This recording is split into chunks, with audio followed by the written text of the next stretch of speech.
ഇന്ന് നമുക്ക് കുമ്പളങ്ങ വൻപയർ തോരൻ ട്രൈ ചെയ്യാം. അതിനായിട്ടൊരു കുമ്പളങ്ങ ക്ലീനാക്കി ചെറിയ പീസായിട്ട് അരിഞ്ഞ് വെക്കുക.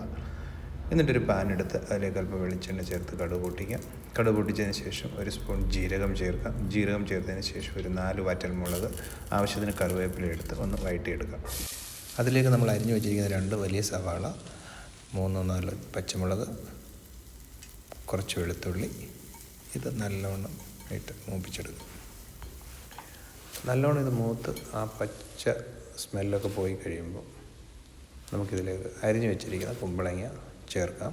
കുമ്പളങ്ങ ചേർത്തതിന് ശേഷം അതിലേക്ക് ആവശ്യത്തിന് മഞ്ഞൾപ്പൊടി, അല്പം മുളക് പൊടി, ആവശ്യത്തിന് ഉപ്പും ചേർക്കാം.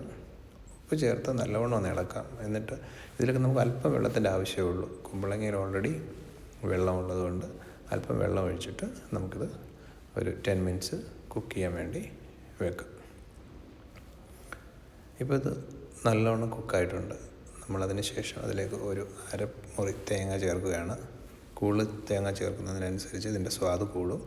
അത് നമ്മുടെ ഇഷ്ടത്തിന് നമുക്ക് ചേർക്കാവുന്നതാണ്. തേങ്ങ ചേർത്ത് നല്ലോണം ഒന്ന് ഇളക്കിയതിന് ശേഷം നമുക്ക് കുറച്ച് നേരം കൂടി അത് കുക്ക് ചെയ്യണം. ഒരു 5 മിനിറ്റ്സിൻ്റെ ആവശ്യമേ ഉള്ളൂ.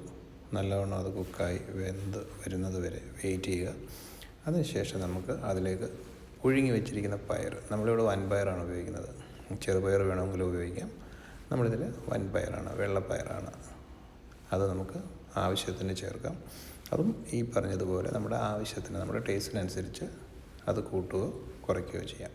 ഞാനിപ്പം ഇവിടെ ഒരു 200 ഗ്രാംസ് പയറാണ് ഉപയോഗിക്കുന്നത്. അതിനുശേഷം നമുക്ക് കുറച്ച് നേരം കൂടെ അത് കുക്ക് ചെയ്യണം. അതൊരു വളരെ ലോ ഫ്ലെയിമിൽ പ്രത്യേകം ശ്രദ്ധിക്കണം. കൂടുതൽ വെന്ത് പോയാൽ അത് കുഴഞ്ഞു പോകും. ഒരു മീഡിയം കുക്ക് ചെയ്തതിന് ശേഷം അത് നമുക്കെടുത്ത് കഞ്ഞിയുടെ കൂടോ ചോറിൻ്റെ കൂടെയൊക്കെ യൂസ് ചെയ്യാവുന്നതാണ്. എല്ലാവർക്കും ഇഷ്ടപ്പെട്ടു എന്ന് വിശ്വസിക്കുന്നു. മറക്കരുത് ലൈക്ക് ചെയ്യുക, സബ്സ്ക്രൈബ് ചെയ്യുക. Thank you.